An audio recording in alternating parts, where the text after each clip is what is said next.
Welcome to the Real Journey of the Entrepreneur. The journey of any entrepreneur begins with a decision, then writing down your vision, then the execution of that vision. It is not for the faint of heart. It is for those who understand how powerful your mind is and that you can truly create the life that you deserve. It does require a unique formula that includes belief in yourself, a lot of consistency, connecting with an OG, a lot of tears, missing out on a few events and things, and taking a whole lot of risks that will allow you to see your vision and dream come to pass. This journey of the entrepreneur is from the perspective of a wonderful mother, a business owner, whose goal is to break generational barriers and normalize the process of wealth building and financial wellness through entrepreneurship, all while creating a social and give back along the way. I am sharing this journey with you and invite you to share this process with me. Let's do this together. It's my own, but you have to feel comfortable to own it. Yeah, absolutely. Right? I will always support you. Thank you.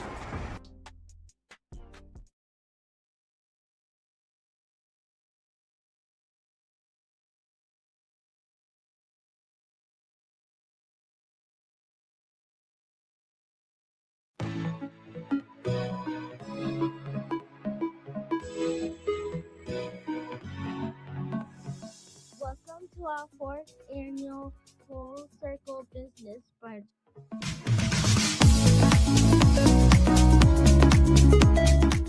This room is small enough but big enough that you can connect with someone. And that is the intention of the Full Circle Business Brunch experience. Being in business is not a competition. We all can win at all levels. We come from a lot of poverty. How do you break out of a scarcity mindset as a small business? If you keep it positive, positive will always keep you. The idea that I'm always broke, I never have enough money. You can easily say, I don't have enough money yet. And that changes how you then move forward with your next financial decision. I'm here to help educate you all on things that you may not have known about, because we find that there's a lot of suffering that goes on when people don't know about stuff. When you're entering into a business relationship, it's still a relationship. So you want to maintain a good rapport with whoever it is that you're transacting with. You're hiring an attorney to not only protect you, but to also be the bad guy in certain situations. We can help you connect to people who are looking for jobs. We have 200,000 people in our job bank. We're here to help the businesses out there who are doing really the heavy lifting in our economy. This is my fourth time attending this event. Each year it gets better and better. And it's really inspiring to see what she's doing for the community and working with the youth. Why I wanted to start my business is because my mom was working too hard, right? I want to have my own business, my own clothing to wear on the street. This is an amazing, amazing event with lots of knowledge for business owners, business starters, and just who's thinking about getting in the industry. Hope this continues to be an annual event for those who want to learn more about business and get into the business space. Thank you for being a part of this transformational experience. A brighter day tomorrow will bring. Oh.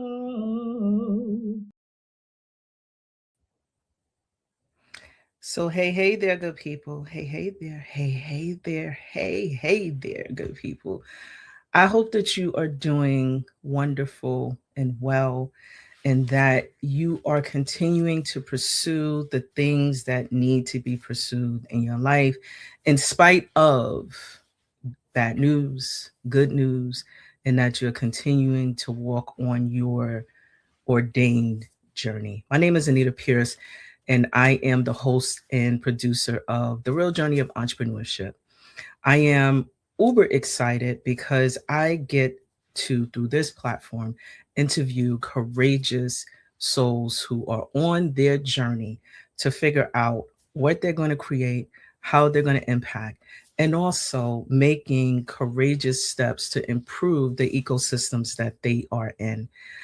I get the opportunity to be able to do things like you just saw the video, the Full Circle Business Brunch, where we bring together entrepreneurs to exchange ideas with intention, compliance, sharing resources. And it's a level of intentionality that it's not a huge, robust event where we have like thousands and thousands of people, but it's a setting where we provide and connect resources to those who are willing to share that time and space with us.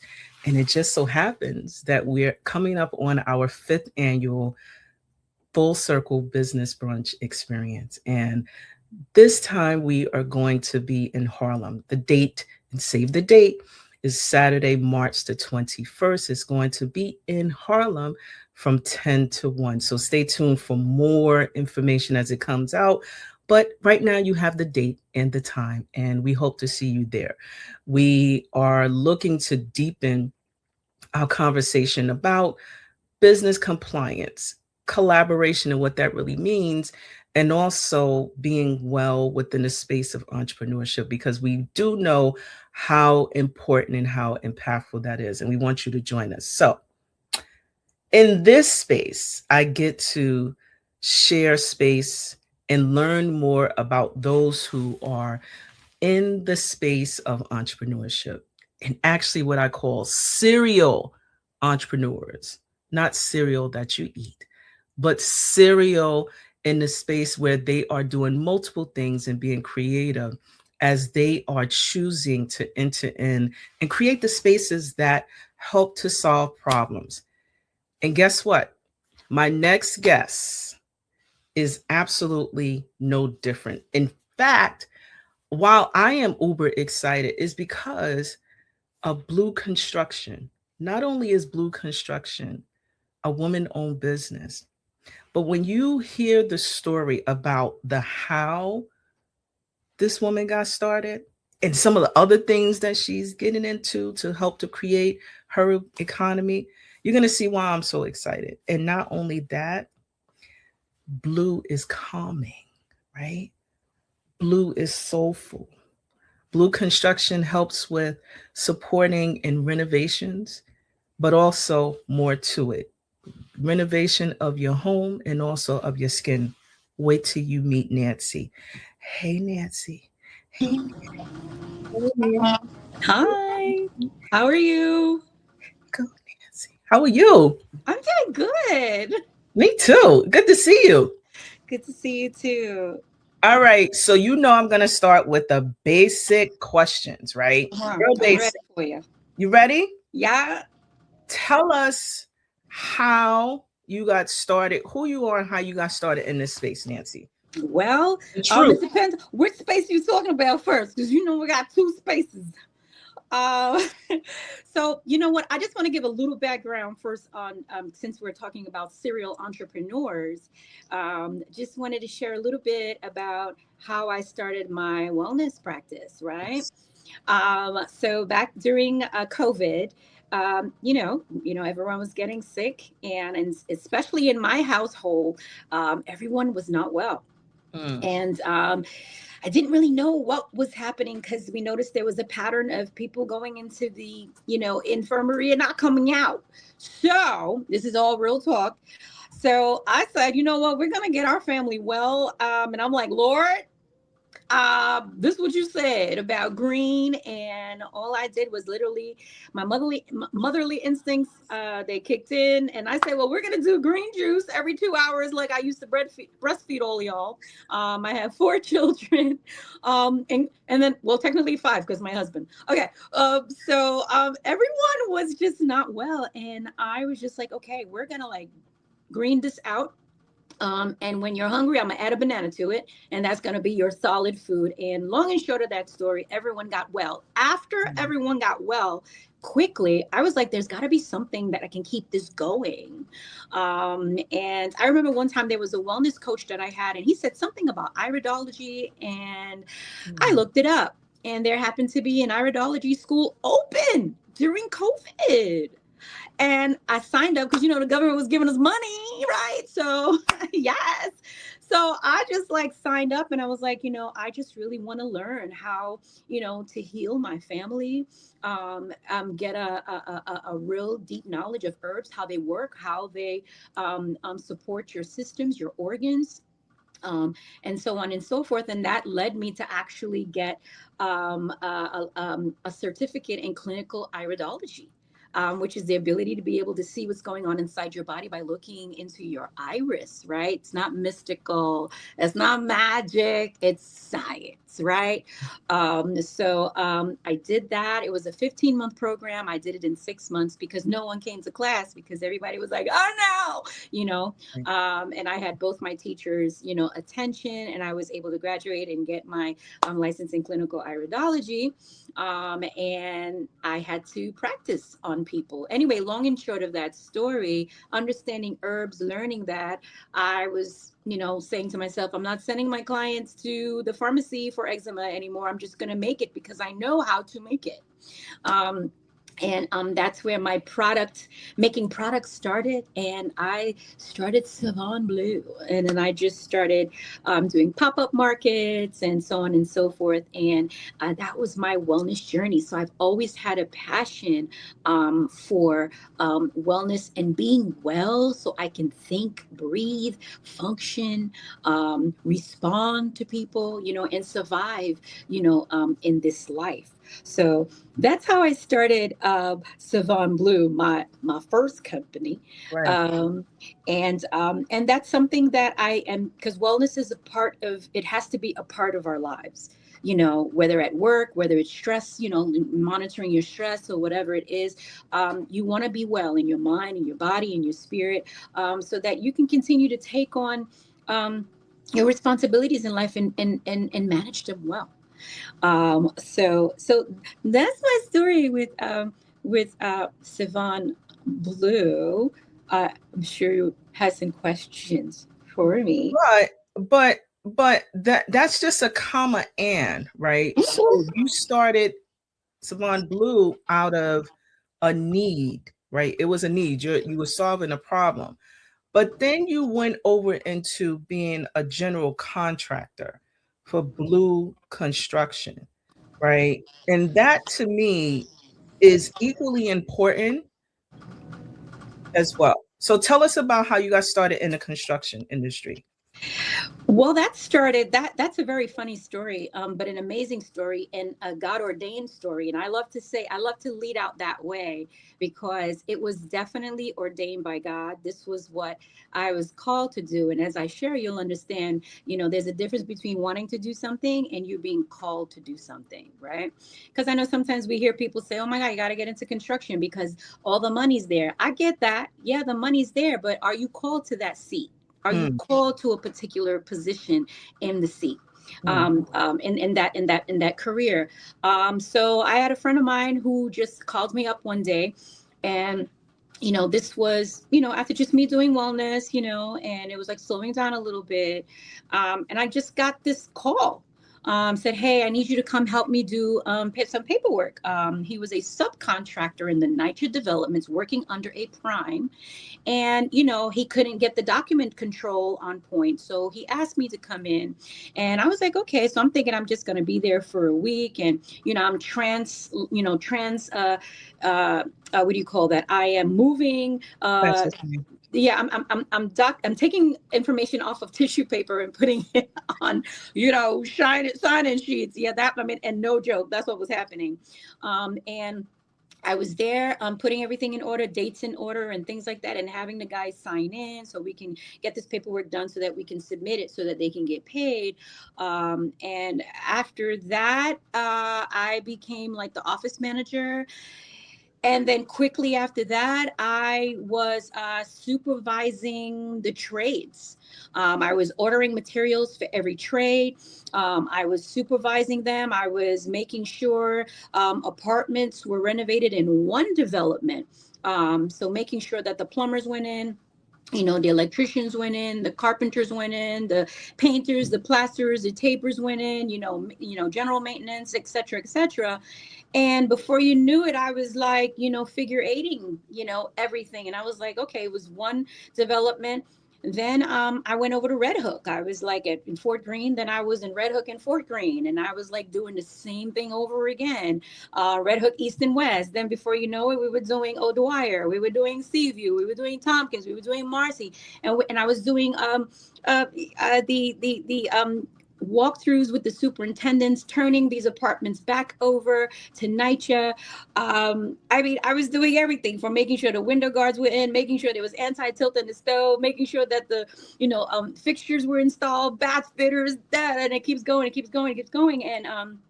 And I started with 5 guys and 1 development. And I went to 40 guys, 13 developments. And I was doing document control and apartment status reports and all of that for all of these developments, a few units in each development, of course, and 40 guys.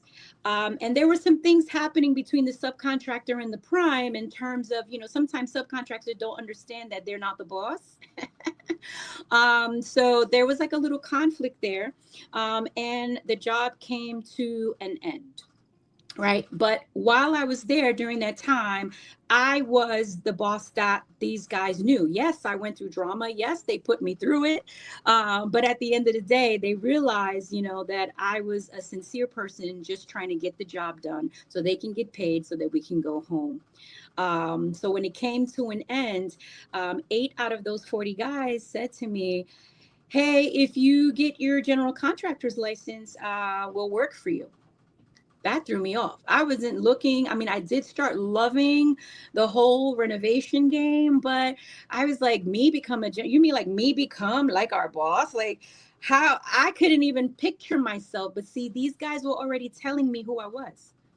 They're already letting me know that you have what it takes. We've worked with contractor after contractor for years of our lives. Some of these men have been in the game like 30 years, 40 years. And they were telling me, hey, you need to go and become a GC. One of them went and got my LLC. And then I did everything that I could. I said, okay, I'm going to call you. Exactly, girl. They went and got my LLC for me. It came in 7 days, opened up my bank account and everything. And whatever I needed to do to get my GC license, I did it.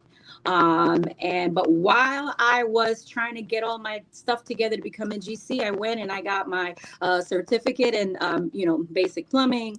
I got my OSHA, my SST, solar panel installation, green construction, scaffolding, erection, you name it. I went for it. And I was like, hey, these opportunities are free. I'm going to take it. I'm going to make sure that I understand what's happening so that I'm just not blind, walking in to a site. So, and then I got my general contractor's license, made sure I got state certified with SBS, MWBE, Nassau County. I was just going. And I'm saying all of that to say that it sounds like a lot. It is a lot. And I have to tell you, because God led the way, it did not seem like a stressful process. Like it just wasn't. One thing went to another thing, and I didn't have to struggle. Like help came when I needed it. Like I didn't have to go, oh, can you help? It just showed up. I could be walking down the street and I'll meet somebody and they're like, hey, I do this. And I'm like, oh my God, wait a minute. And that's actually what happened with the plumbing certificate, because I was so infatuated with plumbing, so infatuated with toilets and removing them and placing them. I'm telling you, I was obsessed. Tell us about how you got this LLC and then what? So 8 out of those 40 guys that I was working with, they said, hey, if you get your general contractor's license, we'll work for you. And one of them went and got my LLC. I got it in 7 days. I went and I got a bank account. And I just kept on moving. And while I was getting all of those papers in order, I was just signing up for whatever was free. And I am a plumbing person. I just love removing toilets, putting in toilets, removing sinks, putting in sinks. And the funny thing about that class that I took is that I graduated valedictorian of that class, and I got my wrench, right? Okay, but I graduated valedictorian of that class. And the organization that I took the class with, they actually gave me an award for an emerging giant. Like, I'm just saying, like, you can't like make this stuff up, you know, and it's a major organization too, you know? But I was just, you know, trying to just do what I needed to do. And what was happening was, especially with that plumbing class, I just needed to let you know, like with that plumbing class, I was just in my workspace and someone said, "Hey, Nancy, I want to introduce you to someone." And that person just happened, this person knew nothing about me wanting to further with plumbing. And she just happened to have a flyer for a plumbing class that started the next day. I was like, this is crazy. And I signed up, sent the email out, and I was like, I am starting. And I just did like 9 weeks, you know, of just like hardcore, you know, practicum, you know, snaking out toilets. I love it. You know, taking out sinks, putting in sinks, picking up toilets, putting down wax rings and Johnny bolts and, you know, and I'm just like all excited. I know, right? Why would I? But I love it, you know, because I would do these things in my house, you know, and it's great. But I'm saying that to say I was just trying to get every certification that was made available. And it was always something that God like presented, you know, and I was able to sit in the class or do this or, you know, and he worked everything out for me.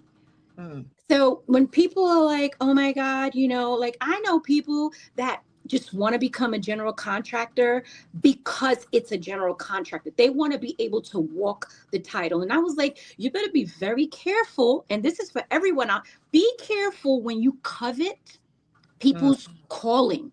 Be very careful because general contractor is not a joke. There is liability. You are holding the weight. You are holding the insurances. Anything you do is a liability. And if you don't have wisdom, if you don't have discernment, if you don't have the right people around you to guide you so that you don't lose it all, you're not going to make it, you know. So many people in this industry, you know, like I know engineers and architects and, you know, they're obsessed, you know, with the idea of GC. I had no clue about GC. Okay. I didn't care. You know, I was just like, look, GC, they come, they fix whatever. But I didn't know that this was something that God was calling me to. And because he called me to it, everything just flows so easy, no stress. You know, the favor that God would show me in places that I would go, the tables that I would sit at. I'm just like, how'd I get here? You know? So I just urge people, don't covet people's positions. Don't lie about what you do. Just sit in who you are. And for me, it's being a GC. I didn't look Haitian women, and I am Haitian. That's not what's on our list to become, right? We're nurses. That's acceptable, right? We're lawyers. We're architects. We're engineers, you know, but don't go telling your Haitian parents that you want to pick up toilets and put down toilets. That's not how it works, you know? So yeah, I felt passionate, you know, I feel the passion to like kind of like share that in terms of like, you know, whatever you are, if you are a carpenter, be that amazing carpenter, man, like be that amazing carpenter girl, just be that electrician. There is no need to wanna, oh, okay, I just want to take on all the responsibility and liability, because if you're not ready for it, you're going to fail, and you're going to fail forward very quickly. And I think that's a part of my story that a lot of people like don't know. Like they don't know that piece of, guess what? Even when you don't have work, you got to still pay insurance. It's not, you know what I'm saying? Like there's a lot of contractors out there who are not compliant. They just working, they doing what they're doing. And, you know, insurance is a thing, you know, but I thank God that, you know, he provided for me so that I never had to lapse in insurance. Never. No matter how tough things got, we were still able to, move forward. But I also think, and I can't leave this out, is one thing that is on the table a lot that people don't talk about is it's okay to talk about, a significant other that supports you, either emotionally, either financially, because that's like a crime, in a lot of the women, entrepreneur space. It's like, look what I'm doing. I'm doing it on my own, but I want to tell you that I did not. I did not. I have an amazing husband, and some people, they have husbands, partners, but the point I'm making is that you can't do this by yourself. And that's a silent piece where people don't like to talk about it. I'm not that woman that's going to walk about, I don't need no man because that's not my story. I'm so honest and so grateful that I have a loving husband. And some people, that's just not what they have. They have a supportive mom. Oh, they have a supportive sister. And that's good. But never walk out there on the stage like you did it by yourself, because somebody had to help keep your head, Yeah. So I gotta launch in. I stayed silent intentionally because I think that you, as the co-author, co-collaborator of your story, I think I appreciate you sharing. But there's something that I wanted to just double back on. The fact that you said that some of the certificate programs that you launched into were of no cost to you. How did you find them? I know that you mentioned that, someone supported you, may have shared information, but the other ones, right? When you were transitioning, did you was it Google on TikTok, the TikTok, or what, what was it that made you say that at this time? Because I know you were getting your download from God, right? But how did you have the courage to be like, yo, I'm gonna listen to this, or I'm gonna launch into this? Because sometimes we hear stuff and we may be doubting the download from God, right? And then we just kind of do our own thing. But you listen. I want to unpack that a bit. And that's very important. You said I listened, and that's a very important piece. It's almost like that's what I'm saying. My story is so different, is that when I had a desire, it showed up. Am I making sense? Yes. It's like, and this doesn't even have to be, faith-based, because, we all are created in a way to feel what's around us and, energy and all that good stuff. But for me, it was just like I had a desire, and whatever I needed showed up. It's almost like when the student is ready, the teacher shows up. Right. And I always said to myself, I was just like, man, I just really wanted to know the basics of building. I'm a contractor, but it's just like at that time, I wasn't a contractor at that time, but I was just like, man, I just really want, I just want to know the basics of building. And somehow I got connected to Solar One through WEACS, which is an environmental justice workforce program. Because I'm all into wellness and stuff, and somehow God connected me with a wellness construction, and that's where I got my OSHA. It's like everything was like in alignment, and I went and I learned solar panel installation. And it was one program after another. I learned, electrical, doing the wiring. I learned how to build literally a little house with my bare hands. And, it's like, it's what I wanted. And I had the desire because I wanted to be better. I wanted to be the most because I knew this was an area that I was stepping into that was not female dominated. There you go. So I was like, for the young girls that are out there, and you know what, not even just for the young girls, but for the older women who want to switch. I've had teachers come to me during career days to say, I really am thinking of a switch. And I'm like, go for it. Do it.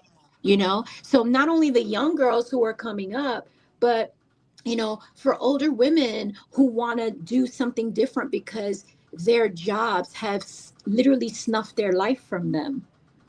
Yeah. And before it snuffs their life more, they want to do something that they love, and they've always loved construction, but it's not what their culture accepted for women. I broke out that matrix, because Lord knows I have gotten so many different degrees that that I'm not using.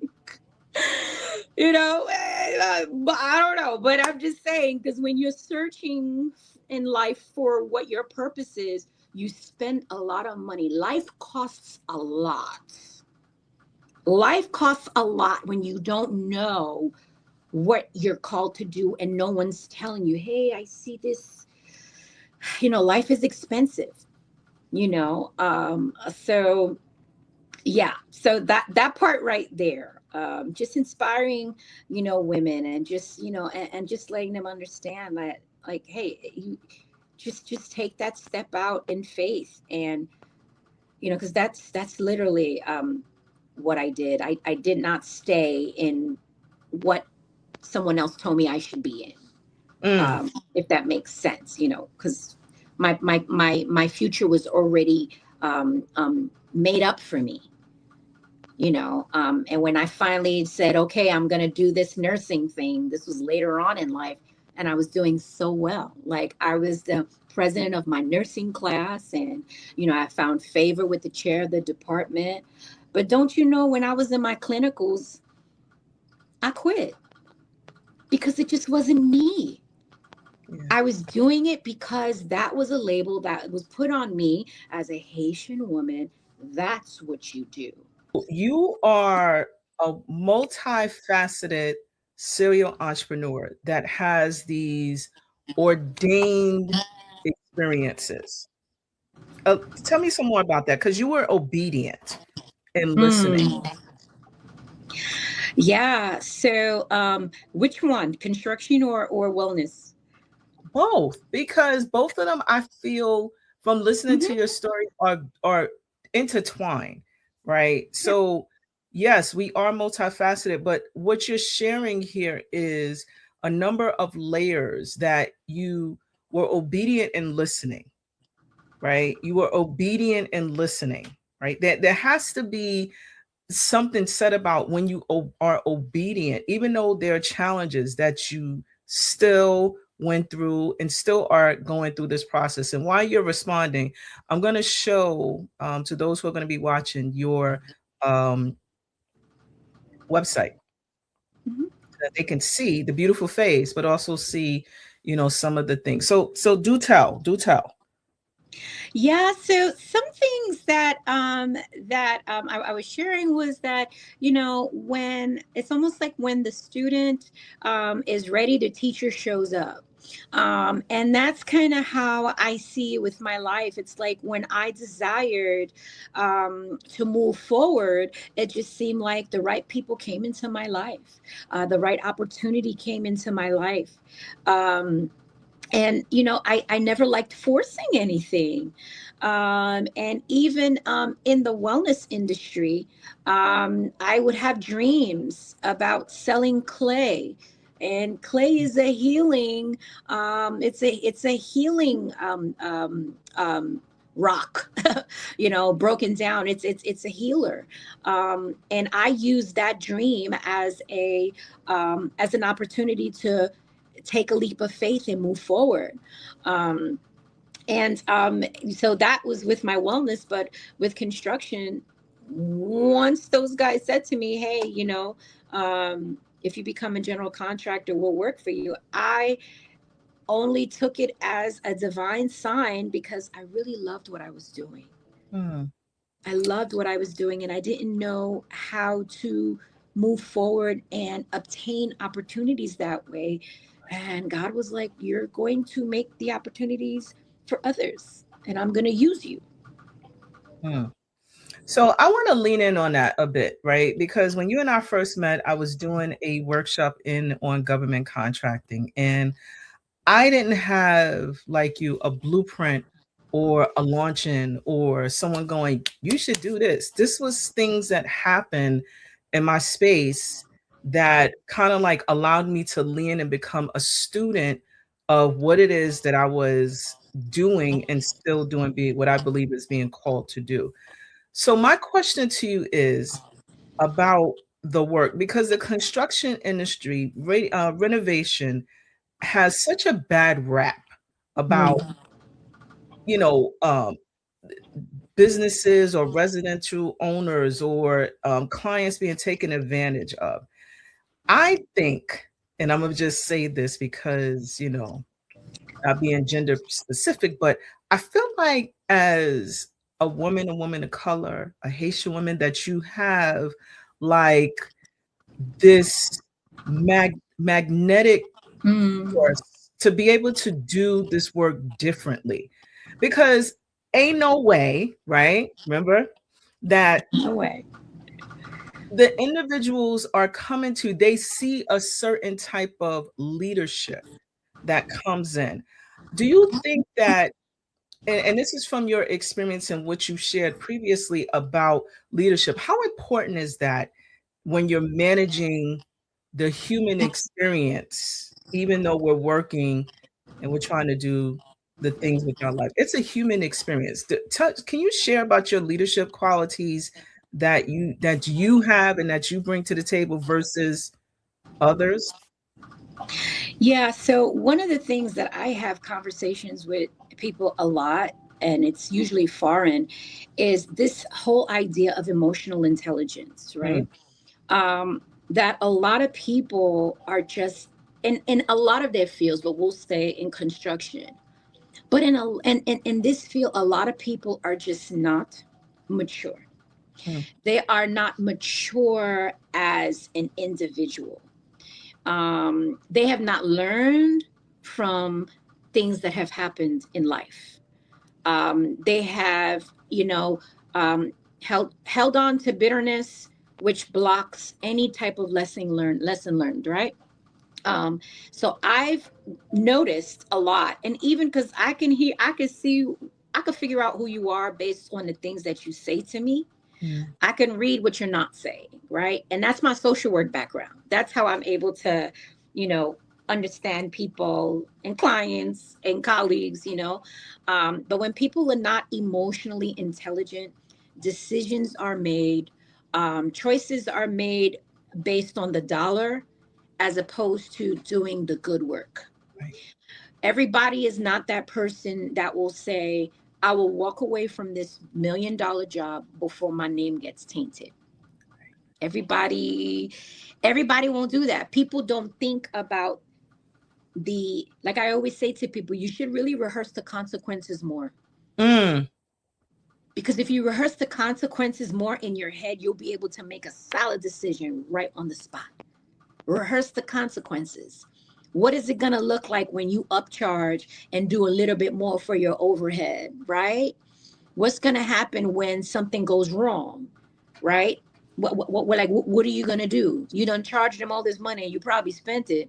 You understand? It's like the emotional intelligence is just not there. And unfortunately, it's something that you have to want, the wisdom, the discernment, that the thinking about the consequences is not something that comes natural to people.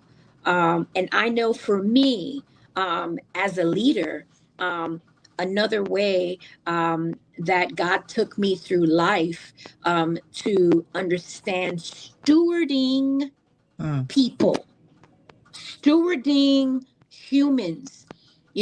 I went through like this whole, and that was another opportunity that just came to me. It was like this organization that helped you manage faith and work, and kind of like leading your company, the way God would want you to lead your company.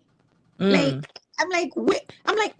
that even come from? Like how, but this is how God prepared me. And he had me sit in front of people like Francis Hesselbein, the owner, the founder of the Girl Scouts, had me sitting in front of the VP of Walt Disney, had me, sitting there in front of the VP of Southwest Airlines, to understand, customer service and taking care of people and be our guest, just understanding hospitality and the customer is that's your first, that's your first line of priority. Like all of that, it's made me who I am.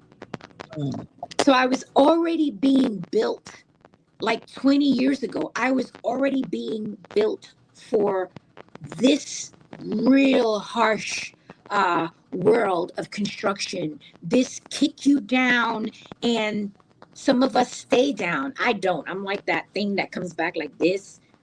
But I've really never gotten kicked down because people just are like, what is this? Because they've never seen it. Like, I'm like this unicorn, or, like when I show up, they're just like, what is going on here? And I'm okay with that, because when you're called to a seat, nobody can take you from that seat. So they either got to deal with you or not.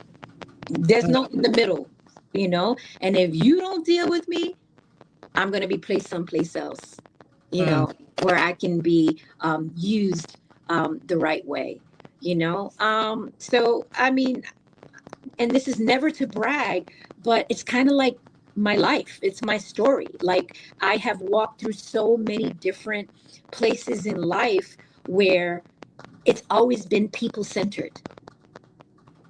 It's always been people-centered. Like, even when I was working in the NYCHA houses and I had that crew of guys, I was the boss that was like, you need to take a nap right now because you're grumpy.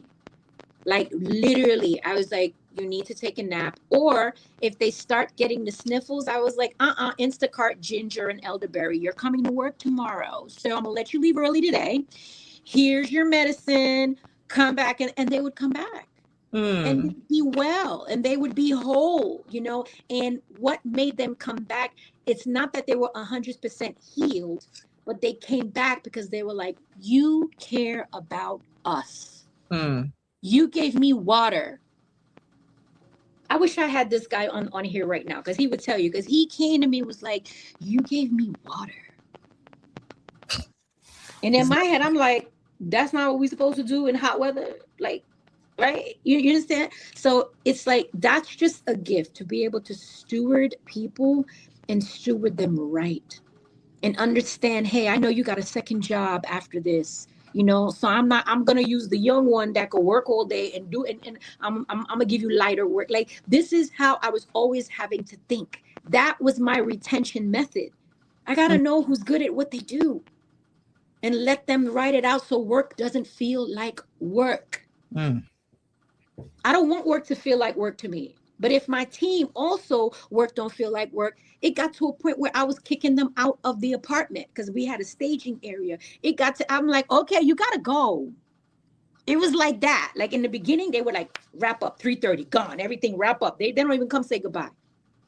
To the point when they started seeing that, wow, she actually cares about us. Now I couldn't even get rid of them. And then they were showing up too early in the morning because they wanted to get the work done. Right. 19 inspections, no punch list. Even at NYCHA in those houses, they were like, I have never seen, first of all, a girl super clear 19 inspections like that with no punch lists. Okay, well, anyways, that's what happens when you're called and when you just want to do something because everybody else is doing it. So now let's talk about some of the projects that you're working on. One of them, notably, the JFK Terminal 1 project. And that to me is like a big to do, because all of the construction that's happening and you get the call. How giddy were you? Did it matter? Was it important? Tell us a little bit about, what aspect you're going to be contributing to make that project a success. Well, I've contributed to that project. I actually got a call to come in and do stairs, the egress stairs. I know, right? Like, what am I doing there? And you know, it was quite scary, and I can't wait to jump in to tell you like what made it not scary. But it was very scary because, you know, you're dealing with the Port Authority, you're dealing with all different kinds of organizations, you're dealing with all kinds of contractors, you're dealing with all kinds of trades. Coordinating inspections and the concrete pours and understanding what kind of mix to use, like, you know, that wasn't something that I was really trained in. However, when God calls you to something, he supplies the teacher. And I had one of the best mentors who walked me through every single. So I had about a few stairs and what we call the head house, and that was my assignment, to complete those 4 staircases that were paused for a minute, because when you rush, sometimes you don't really, you know, yeah, that part. And he walked me through everything. He would walk me through every staircase. He was like, hey, that's this and that's that, and these are seismic clips, and this is this. Now, what are these again? Oh, these are seismic clips. These are this is that. This is blocking. This is this, you know. And we would go through that every single day until I was able to run on my own. But the exciting part about that is really having the teacher and having the experience. And the funny part, when I showed up on the first day, like a lost little girl in a park, I was in the parking lot, and here comes this gentleman who had been working for the company for a few years. And he was like, hi, Nancy, I've been expecting you. He wasn't expecting me. He just heard my name because the lady was giving me my PPE. And he was like, I've been expecting you. And he said, you know what? I'm going to take her to her desk. So I didn't even have to go looking for anything. We jumped. He was like, this is what we're going to do. We're going to jump into this van. This van is going to take us to the trailer. I'm going to get you your computer. I'm going to get you your iPad. I'm going to get you this. And then he was like, I'm going to introduce you to this person, that person. I have so many friends from there. Like, it's crazy. But it just goes to show you what God would do to set you in an environment like that. It was very fast moving, you can't be on your phone. So that was different for me. Having to walk through this huge site, you know, like ducking tractor trailers, you know what I mean? It was a lot, dust, and, you know, but it was a beautiful experience. I met so many people that I'm probably going to end up working with again, you know, because this project is coming to an end this year, as we all know. But my assignment was complete. And that really stirred up my love for major commercial projects and airport projects. Now, at that time, I didn't have all my state certifications, but just recently I just got them. So now I'm already bidding, you know, for the other airport jobs. And it's a real thing, but it's what God had to do to get me ready. How am I bidding for things that I have no clue? But he put me right in there with all the big dogs, sat at that table. And let me tell you something. When I sat at that table with all those superintendents that did not look like me, but now that woman, and not too many people of color, they really supported me. They supported me. It was like, hey, Nancy, welcome. They were very, very supportive. Like, so contrary to a lot of other stories, like, oh my God, these guys in this industry. And it's like, I don't have that experience. Right. When God has called you, he's going to make that way plain and clear. And you're going to, because he has a purpose. There's a purpose. I am in my purpose. And when you're in your purpose, you're going to fly. You know, an Olympic athlete just purpose to be an athlete, they're going to fly. That's what they're going to do. You know? So I'm that contractor girl, and I just can't wait to see where else, you know, I'm going, because it seems like I'm going places and I'm going very fast. You're being accelerated on your journey. And as we wrap up, right? So I have to have you come back, like, just so that you can do a continuum of, you know, your journey. But I'm curious about 3 things, just 3, that someone who, one, as a Haitian girl from Brooklyn. Let's start from that lens. They want to, thinking about it, what are 3 things that you can offer that young girl from Brooklyn to launch into this space? Just 3 things. Now, a Haitian girl, right? Haitian girl. Okay. So this is funny, but I'm telling you the truth.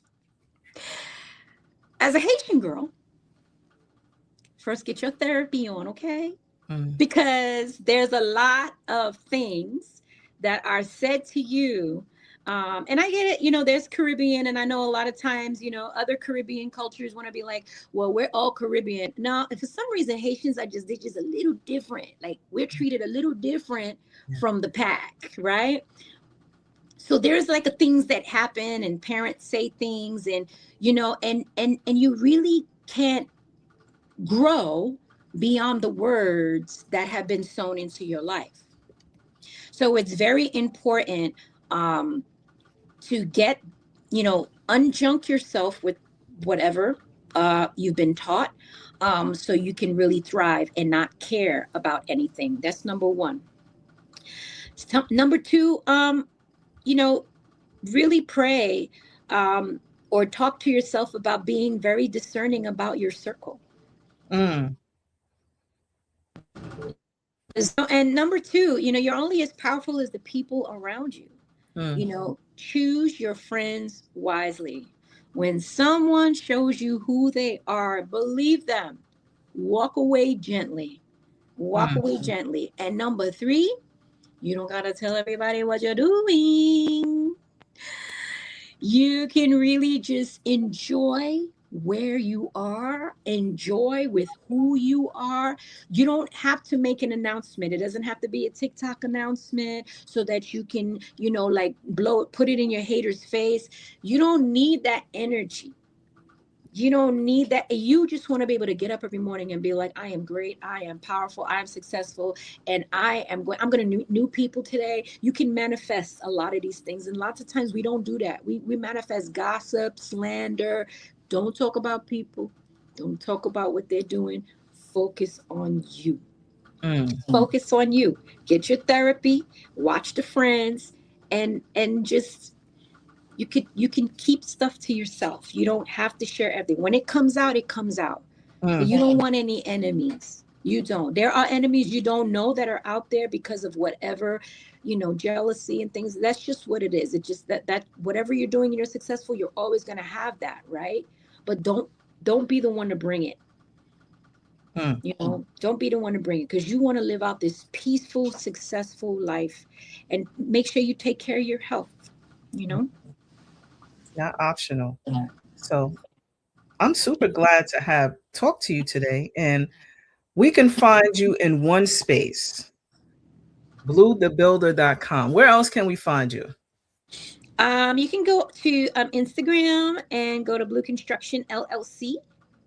That's Instagram, and we're just working on some other platforms right now, since we're moving into bigger things now. So there are some things shifting, and everybody will know.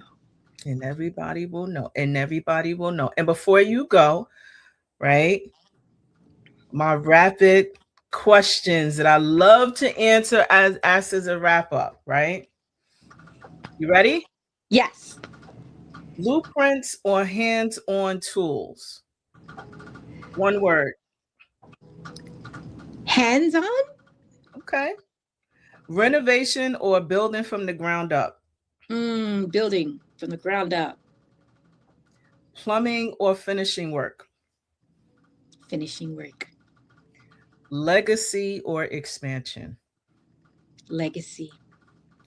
What's your favorite borough? You know I gotta be Brooklyn. We're back, friends. We are back. We are back. Brooklyn is back up. So on that note, I love you. Thank you so much. I love you more. This is so good.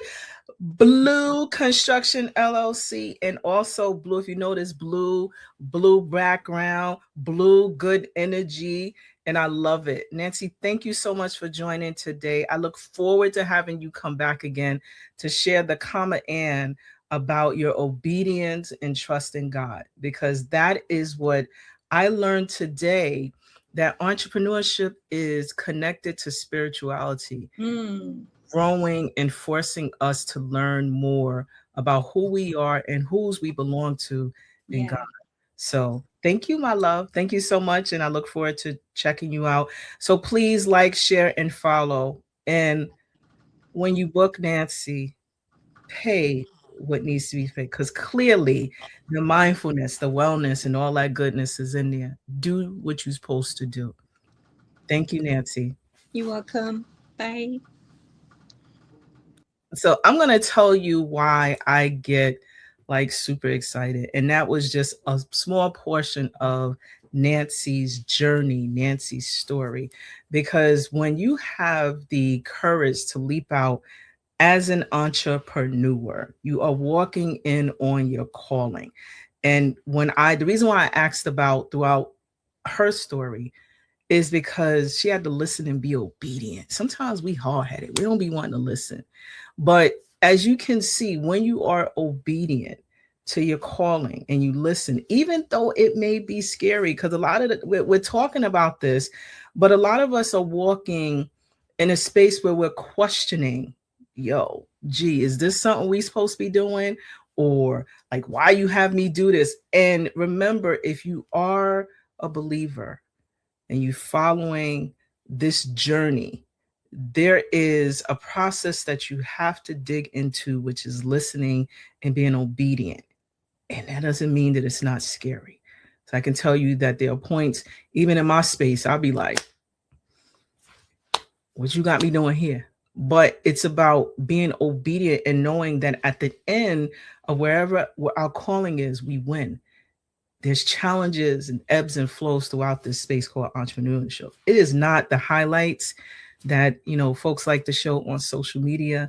It is a behind the scenes stuff of, hearing that someone that you genuinely love passed away and figuring out whether you want to stop your day, in my case, or keep going. It's decisions like that you have to think about.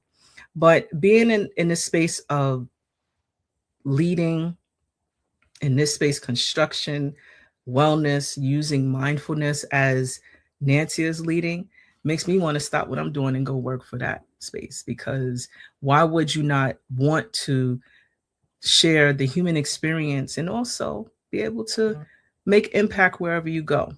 But on that note, I want to say thank you for joining, watching. Please don't forget to like, share, and follow us.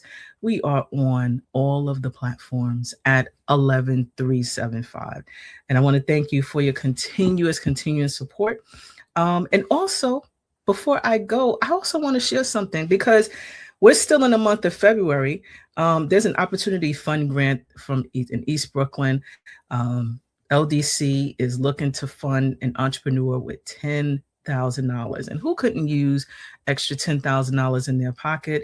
But I have to tell you that it is specific to zip codes that are in East Brooklyn.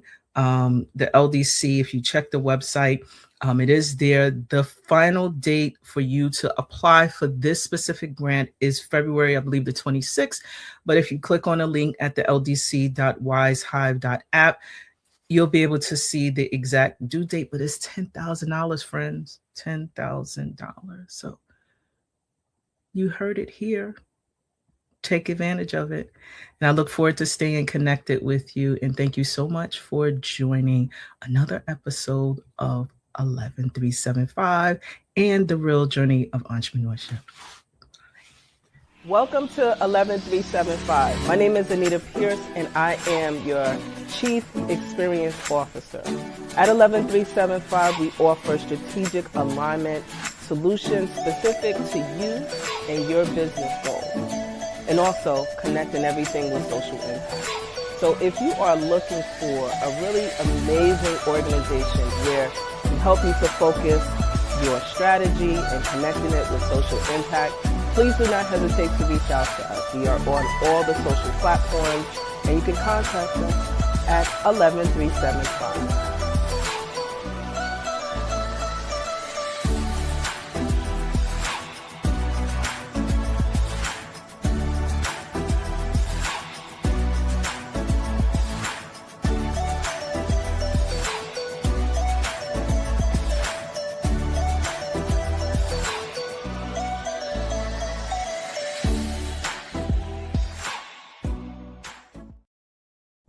This week I have been dealing with the role that I play as a leader, manager, business owner. And something that came up frequently, specifically this week, deals with the fact of how we treat the people that partner or choose to work with our business. And every day there is always a choice to uplift or a choice to bring down. And that choice is daily. Do I minimize the people that are helping to grow my vision, my dream, or do I provide a space where we are growing and developing together? It's not easy. Every day is a choice.